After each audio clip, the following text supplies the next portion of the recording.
It's an energy conversation. The deeper missing is like having distinguished for the lead, because that's going to bring on the containment. Who's responsible for containing?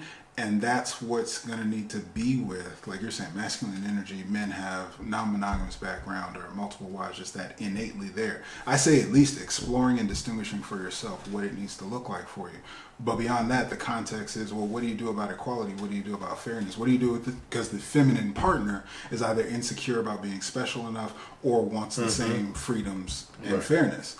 But the context is, it is not a double standard. You're not leading. You're not in the masculine. It's not attractive for the masculine if it's just a full mirror of. If your sexuality, your expression, you want to receive all the dicks. I want to try long what we're talking about. You can get a taste the flavor of anything over here. Right.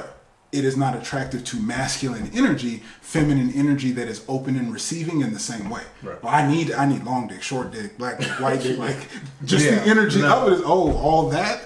Value proposition. Society does not look at it the same way. Body count, all that. They're real fucking conversation. Energies and distinguishing who the fuck's gonna lead.